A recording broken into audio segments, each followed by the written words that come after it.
Are you suffering from a cluster of symptoms long after having COVID? Then today's guest, Lee Holmes, renowned Australian nutritionist, long COVID expert, whole foods chef, and author, has developed a holistic protocol that helps shorten your duration with long COVID so you can start enjoying life again. Welcome to Beyond Diagnosis, a podcast to raise your awareness, decisions, and voice for alternative practices so you can take back control of your health. I'm Rita Di Michelle, your host, a mindset and empowerment coach, and the founder of the Onus platform. Join me each week so you can create the health of your dreams. Welcome, Lee. It's so good to have you here. Thank you so much for having me. God, long COVID is huge. I mean, you wrote your latest book, Nature's Way to Healing, because you were one of the many who had long COVID, well known as, affectionately the long haulers. The numbers of people with long COVID is actually staggering around the world. And why is it? Can you talk about that? And why is it that it does affect mainly women? Yeah, so in my book, I have a lot of research in my book. Mm, And the last piece of research was that 100 million people worldwide have had long COVID or have long COVID. wow. And yesterday, I just had something pop up in my email, a newspaper article that 400 million people have had or have long COVID.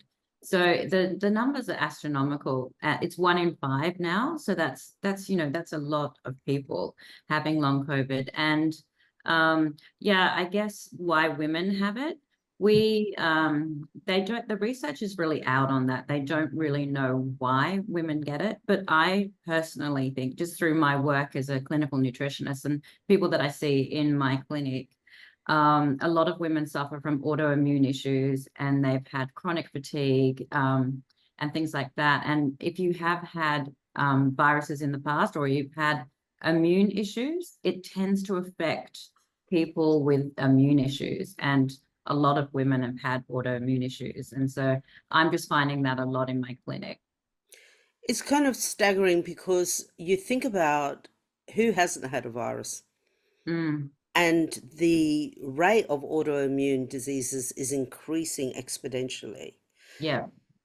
But the thing is, how does someone know, like, if they've actually got long COVID or if it's not just something else? Like, they go to I believe that the doctors are they still a little behind in sort of diagnosing this, being able to give people a proper diagnosis. And then you have those who maybe don't even believe in long COVID. Yes. So when you go to the doctor, you've got this cluster of symptoms. How does someone know to even go to a doctor to think, I've got brain fog, it could be hormonal?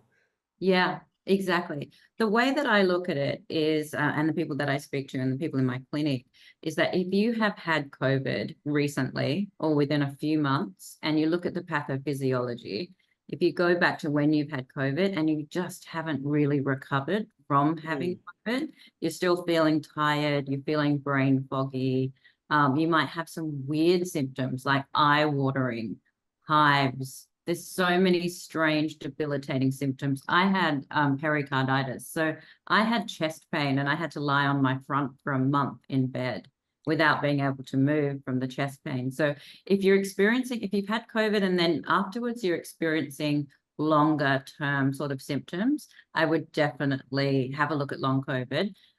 Doctors are catching up, which is a really, really great thing. Mm. I mean, in the beginning, they didn't know much about it, and how could they? Because honestly, it was just such a the pandemic, everything. It was a strange time, it was a strange phenomenon. So they are catching up now. Yes, there are people who, are naysayers about long COVID. It's really interesting. A lot of the vaccination population think that it's not a real thing. I'm personally not vaccinated because I had an autoimmune issue. And then I say to them, but I'm not vaccinated and I have long COVID. It is a real thing. It really is a real thing. Mm. And then you get people who are vaccinated that say you should have been vaccinated. Otherwise, you wouldn't have got long COVID, which the research doesn't show that. And then there is another group of people who have had chronic fatigue, and they are saying, well, long COVID is just chronic fatigue. We don't call it long chronic fatigue. Now, long COVID is getting a lot of news and things like that in the media, and we've been suffering for years. So there's a lot of people who are upset. You should see my social media. They're all sort of all over it. Yeah, so there's a lot of people on my social media at odds with each other and sort of trying Mm. to battle it out a little bit. But what I am doing is trying to find a pathway forward. I'm all about, nature's way to healing, a long COVID guide. I'm all about finding answers and helping people recover from long COVID. That is my primary focus. Absolutely, absolutely. And I want to ask you about how far the research has come. But before we go into that, I'd really love to hear a little bit about your experience with long Mm, COVID, so people can get an idea, especially because you're a nutritionist, you understand the body, you understand all this, medical research and everything. Other people don't. So I would really love to hear what you experienced. yeah. So I got COVID when I was in England, and it was the first time I'd had COVID. I've had it 3 times now, but that was the first time I'd had it. And I thought, oh, this is fine. I'm going to get over it in a week or two. I'll be back on the plane and I'll be fine. But I had very bad pericarditis, which is what I was talking about, the chest pain and just debilitating fatigue. I Mm. could not get out of bed. I had really bad brain fog. I was so just chronically exhausted. So I ended up being stuck in England for 3 months, not being Wow. able to leave the country. I was in hospital over there. And then when I came home, I live sort of on a in Palm Beach where it's very hilly. And I remember I was crawling up my 47 steps with my bag behind me, just dragging my bag, just going, I don't even know if I'm going to make it to my doorstep. And for me, I felt a lot of shame and embarrassment being someone who is in the health profession, clinical nutritionist. I was so embarrassed. I just felt a lot of shame. I felt like a fraud because here was I giving health advice and I couldn't actually get out of bed. And it took me about 6 months to really start to feel a little bit better. So, yeah, it was quite difficult at the time. Absolutely. And to be in another country, were Mm. you by yourself in that country? You had to do everything yourself. I am from England, so I have family there, which is really good. But yes, I had been working there and yeah, it was difficult. Fortunately, the medical system was really good over there, the NHS. They were good, like they took me in and helped me a lot. But really it was just so confusing. There was so much conflicting sort of research. There wasn't that much research at the time in 2022. And so I've learned so much since then. Absolutely. It's usually our own personal experience that drives us down a path, isn't it? That, Absolutely. for you to Yeah. now write this new book about it, because now you really realize what all these other people have been talking about. I mean, there's so much speculation out there, and everybody, like you were saying before, everybody feels like that their opinion is the right one of what people should Mm. be doing. But really, before, no one knew, Mm. So how far has the research come since you were diagnosed? It has come a long way. It's still coming along. In the beginning, if we go back to COVID-19, they were very much adamant that it was a respiratory problem. But Yes. since all of the long COVID cases and a lot more research, we are now looking at a cardiovascular issue. There's blood clotting issues. There's neurological issues. There's mental health issues, gastrointestinal issues. It is a multi-system issue and it cuts across so many organs and body systems. So yeah, there's a lot of more research in those individual areas, still a little bit siloed. So it would be really good to come together even further and look at it holistically, I think. And that's kind of what I'm trying to do in this book. Yes. Well, that's what I was going to actually speak to you about. That, you know, they say there's that, up to 200 different symptoms that Mm, people can experience, and that's so varied from brain yeah, fog, chest pain, yeah, um, to much worse, yeah, heart problems. yeah. Why are they so different for different people? Why are they so different in people? Each person has something so different. Yeah, I think genetics has something to do with it.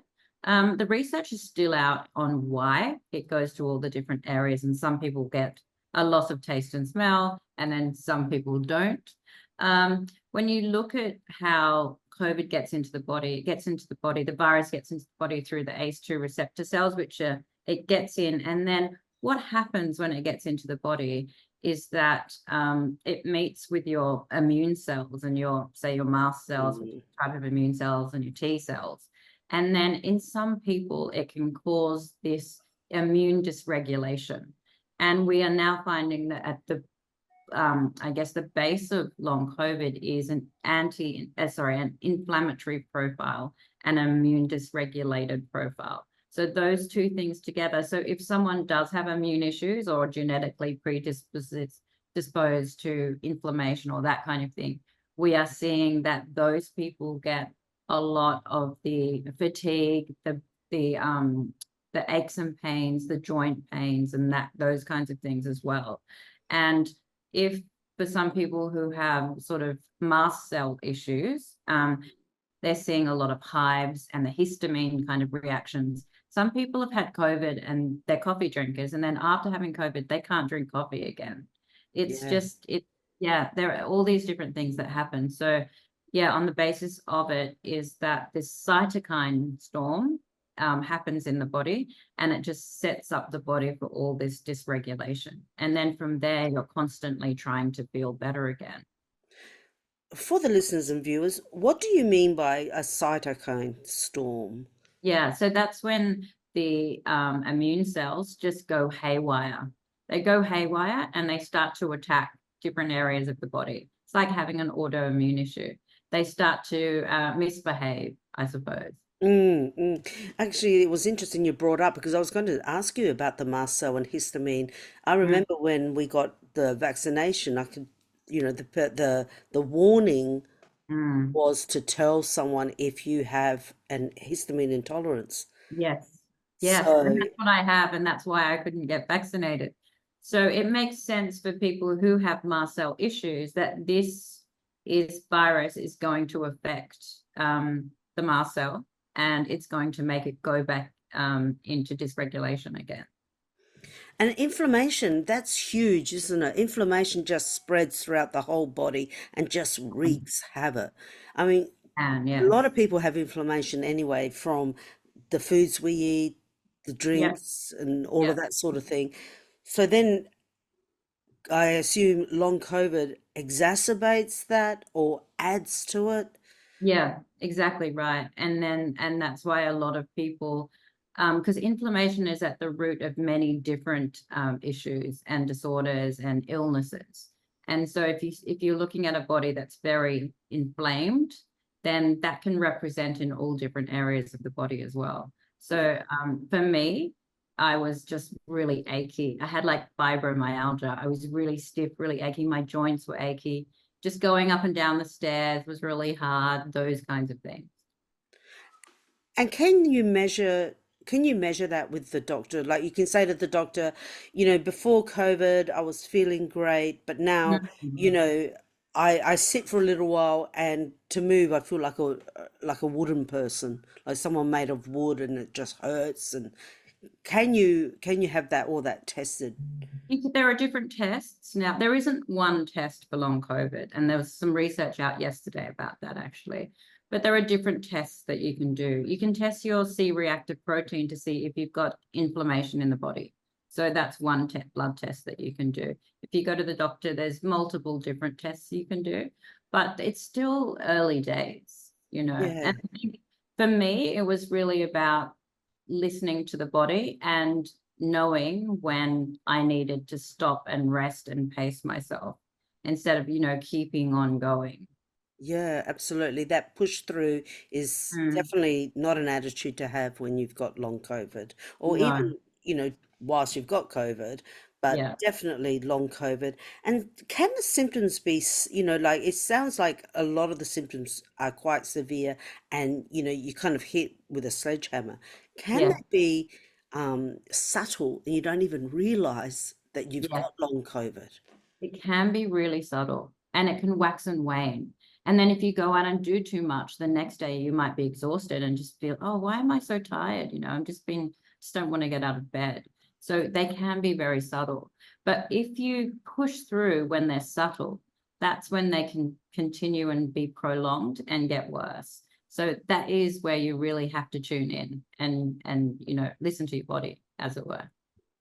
That's Yeah. something we all need more of, isn't it? Yeah. Is Yeah. listening, is stopping, Yeah. calming down, and listen to your body because there's this attitude that, if I'm not doing, then, there's something wrong with me. I'm not achieving. It Yeah. seems like to slow down is like almost like failure, I know. it is just such a wrong attitude to have. We really need to have that downtime. Yeah. And I read in your book that you said, and I'm going to read this quote here, by shifting your perspective to view long COVID as a neurological journey, you will Mm. open the door to understanding and addressing diverse symptoms. So Yes, you feel like you touched on before, you feel it's a neurological journey. it is. It That's can so be different to what wonderful. people have been saying. That's exactly right. So originally it was, it was a respiratory issue, they thought. But it is because the virus can pass the blood-brain barrier. It can set up neuroinflammation in the brain. If we think about that, then brain fog. Like for me, the brain fog was really bad. I just couldn't remember words. I still can't now. I've never really gone back to my former self. So yeah, you're trying to think of a word, and you're like, what's that word? Or why did I go in that room? I know that's part of aging as well. But yes, the neuroinflammation and the neurological side of things as well is quite evident in long COVID. Yeah, and I suppose for people to recognize, if you didn't have the problem of why did I walk into this room or word recall Yeah, prior to having COVID, and then you have it after, well, then that's a sign that yeah. you could possibly have long COVID. Yeah, that's exactly right. And so what I did was the brain fog was really bad in the beginning, but I started doing I when I was starting to write in my book and researching, and I researched lots of neurological things, and I spoke to many, many experts around the world about this book, neurological scientists, um, you name it, I interviewed them. And so I started doing mental exercises. So I started playing Scrabble online and doing Sudoku and things like that. And I found that really helpful to sort of start training my brain again. So there are simple things you can do when you've got brain fog. I know the last thing when you've got brain fog is to try and concentrate on something, but if you do it in little short bursts, I think that really helped me. Yeah, well, they say that, brain training works. So, you know, Yeah, there's no reason why it wouldn't help whilst you've got brain fog. And it is, yeah, I've experienced that. I mean, I experienced it prior to having COVID, so I don't yeah. necessarily can put it down to long COVID.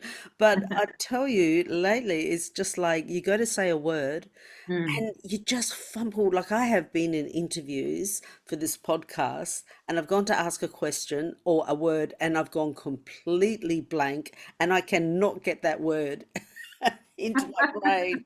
I've had to stop the recording or something. So it Yeah, is very real and it is really debilitating, it is very especially when people have debilitating. a high pressure job or Mm. anything in life. Brain fog is a Mm. terrible thing to have. It's like walking through a black cloud with a black cloud around your head. It really is. One Yeah. of the worst things for me, apart from the pericarditis, was pins and needles, peripheral neuropathy. So I had lots of pins and needles in my hands and in my feet, and I would stand up and fall over because my Wow. feet were completely dead. So that was a bit scary.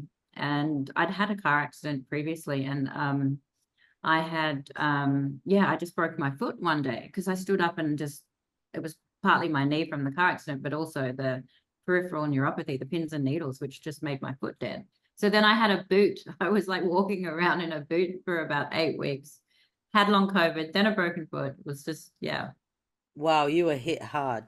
I was hit hard. With the neuropathy, just for our viewers to understand, so Mm. you're not talking about, oh, I've been sitting in this position for too long and Mm. now I've got pins and needles, or, you know, a lot of people experience their foot going numb with pins. It's not Yeah. that, it's continuous, is it? Continuous. For Like me, all the time.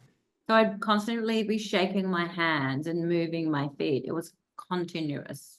Yeah. Wow, that is so debilitating. Yeah. And what about the implications of mental health, long COVID on mental health? What sort of have you delved into that research? What sort of mental health issues have, evolved from, well, people having long COVID? Mm. It has been absolutely one of the biggest symptoms for people with long COVID is mental health issues. I remember when I had climbed up the stairs and I got home and I was just trying to feel better. I wanted to get back to work. And it was so depressing not being able to get out of bed and be my normal, Mm, go for a walk. I couldn't even go for a walk or go to the gym. I remember I rang Lifeline. I rang Lifeline and I was like, I don't know if I can do this anymore. This is too much. wow. And the lady, she was so sweet on the other end of the phone. She said to me, just go outside, look at the sky, just focus on the clouds and that kind of thing, which kind of pulled me back. But it is a really major thing when you have a chronic and long-term health condition, depression, anxiety, panic attacks. It is really all part of it and a big part of it. And it's a part that kind of people don't understand of doctors as such. A lot of them don't really understand, about the mental health implications of it. Like you said before, it's always been a little bit siloed. Like Mm. we concentrate on the heart, or we concentrate on the intestines, Yeah, or we concentrate maybe on, you know, mental health, but yeah, not seeing the bigger picture of how everything is interconnected. yeah. So tell us, what did you do to help yourself, help your mental health through that stage? Yeah, so I spoke to friends a lot. And then what I did was I wanted to really turn this into a positive. And I think I just one day I had started going out for little walks, but I could only do like 5 minutes a day, then come back and sleep for the rest of the day. So, but Wow. every day the walks got longer. So I could see that I was progressing. But with long COVID, it's like 2 steps forward, 3 steps back. So you have those days, but you kind of go up and down a lot with it. So what I did was I thought, if I can see that overall I am improving very slowly. um, I put all my efforts into writing this book because I wanted to document everything and I wanted to show people that there was a way out of it. So I think for me, the mental health side, I just really distracted myself and really focused on making it something that would be beneficial for other people because that was really Yes. important to me. And I thought if I'm suffering from it, I'm sure that there are plenty of other people out there who are suffering from it too. What can I do to give them hope? What can I do to help them through this journey? So that's what I That did. that's fantastic. So, and that usually helps when you go beyond yourself and what you're experiencing and thinking of others, usually helps lift your, low mood, depression, whatever, because it's that giving to Yeah. others that And it lifts is us. about looking outside yourself and just having that perspective where it's not just all about you, but how can you use this dark period in your life to help other people? And a lot of change happens that way, don't you think? And a lot of Absolutely. positivity and yeah, Yeah, I, definitely. Definitely. So, do you know of any new treatments coming out to help people with long COVID? yeah. So in my book, I talk a lot about natural sort of treatments. That was going to be my next question. Did you Yeah, do anything within the alternative complementary yeah. realm? as So well. yeah, exactly. So in the medical field, they're looking at a drug called low dose naltrexone. I've heard of that. They're having a look at that for long COVID. Yeah, so there's that research being done at the moment. There are other things like antivirals and what have you, but the research is just coming back that they're not that helpful. And you have to get onto it really early when you have COVID so that you have less chance of getting long COVID. But naturally, you can definitely help it. And in the book, I talk about if you go back to those two, I think, issues of why people get long COVID, inflammation and immune dysregulation. There are natural approaches to that can help those two things. And so that's kind of, I focused on that for the book. I interviewed herbalists, naturopaths, you name it. I did there's plans in there, nutrition plans. There's a symptom tracker in there. I've got all this stuff in there. There's 30 recipes as well. So the recipes are low histamine recipes. So if you think about low histamine recipes, that's going to help you with the mast cell dysregulation and kind of put it back in its place, them back in their place and say, no, not today. So there's that. And then there's like things that you can take for inflammation. So I cover all of that in the book. Things like quercetin, which is a really good mast cell stabilizer. There's, curcumin, turmeric, those kinds of things that are really good for inflammation. So the recipes are all written around that. And then also I have a whole supplement plan in there for people. And what kind of, I mean, I'm familiar with low histamine diet. You? I feel I have histamine issues. Oh, So, right. yeah, and I did have certain reactions Mm, to the vaccine, and I felt like, at one point my symptoms did linger, and yeah. so what would be for the people who don't realize, because a low histamine diet is actually healthy for everyone. Not, Mm, you don't have to just have histamine issues to be on a low histamine diet, great. but yeah, because it is super healthy. So can you just walk us through your protocol? What does it involve? And just explain a little bit about, the types of foods, and do you recommend any lifestyle changes? Yeah, there's a lot of lifestyle changes actually. But I'll go back to the food first. So from a Yes. nutritional point of view, it is that low histamine diet. Now, a lot of foods that you think are really healthy for the gut, so for example, like fermented foods, things like that, are very high in histamines. Yes. So it's just fine. I've got a list in there of all the lower histamine foods. So you can go through the list and you can find out what low in histamine and eat that way. So there's things like anchovies, which are high in histamines. There's aged meats, aged cheeses, anything kind of old like that. Fish like tuna, canned tuna, very high in histamines. So it's Mm. about trying to eat a little bit more naturally if you can, a little bit more fresh, and just avoiding a lot of the aged and fermented kind of foods. But there's plenty that you can eat on a low histamine diet, and there's so many lovely recipes in there, easy recipes with simple ingredients. So I cover that in the book. And then what was your second question? Lifestyle changes. Lifestyle changes. Yeah. Yes. Yes, lifestyle changes. So I cover all of that in the book too. So I'm a yoga and meditation teacher as well. So that was a big part of my recovery. And it sounds so simple, but breathing, mindfulness, Mm. meditation, pacing, those things were instrumental to helping me recover. Because when you've got long COVID, I feel like your nervous system is very dysregulated as well. So you're always you feel anxious with it. I don't know why, but you just feel like your nervous system is not, is just heightened all the time. Maybe it's anxiety about having it, but it does affect your nervous system 100%, definitely does that. So when you are doing things like calming down your nervous system, breathing, eating mindfully, your sympathetic nervous system, you're calming down and you're getting into that parasympathetic nervous system. When you're doing those things, it actually really, really helps the body, interestingly. Yes. It's a bit woo, but it's very, very, I found it extremely helpful. So I go through, there's a plan in there and it's, from morning till night, it's like start up, maybe do a little bit, 20 minutes if you can, of a little bit of meditation, and then there's like have this smoothie, and yeah, so I've got a whole plan in there. Mhm. Fantastic. Yeah. And Lee, how long did it take you to recover? So for the first time I had long COVID, I haven't had it 3 times. So the first time I had it was about 6 to 9 months, I would say.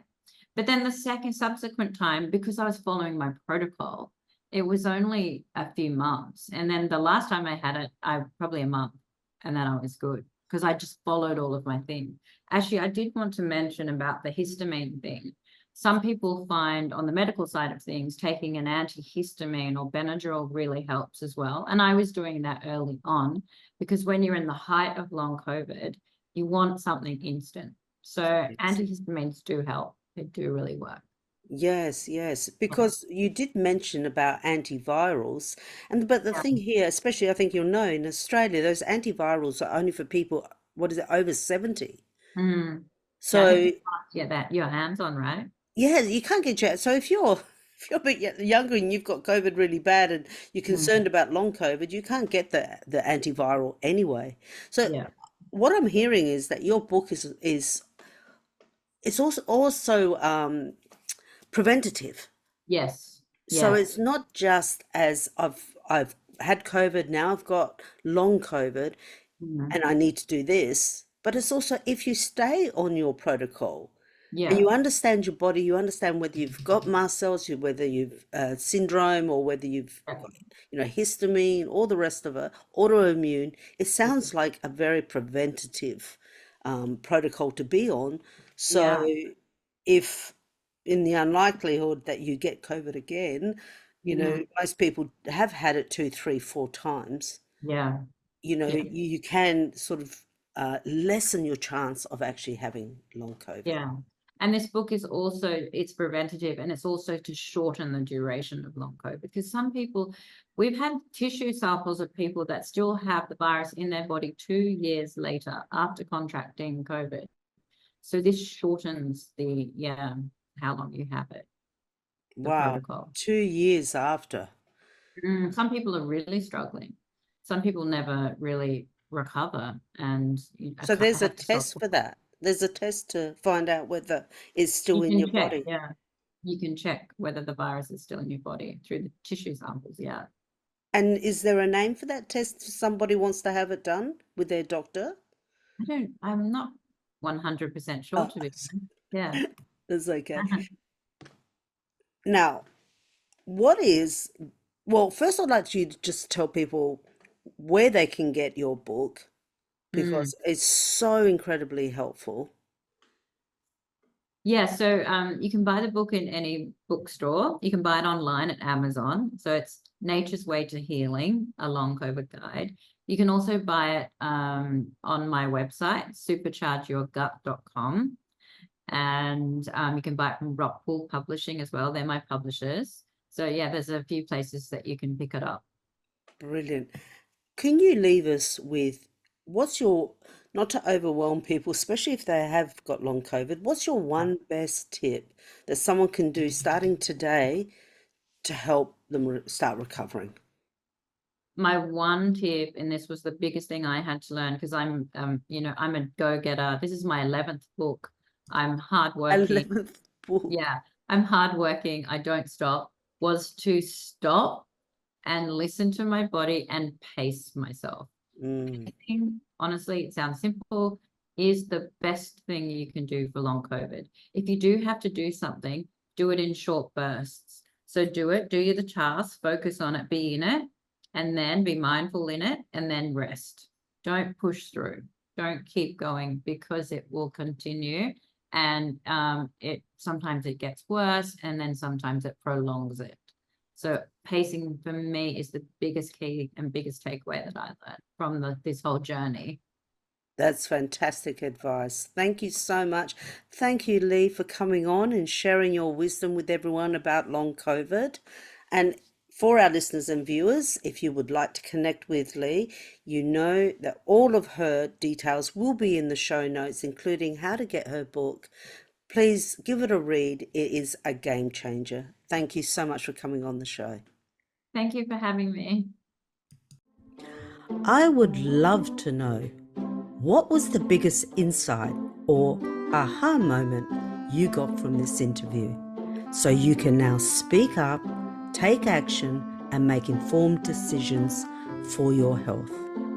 And if you like this episode, get instant access to your free ebook, Alternative Wisdom: Taking Back Control of Your Health, at life-onus.com.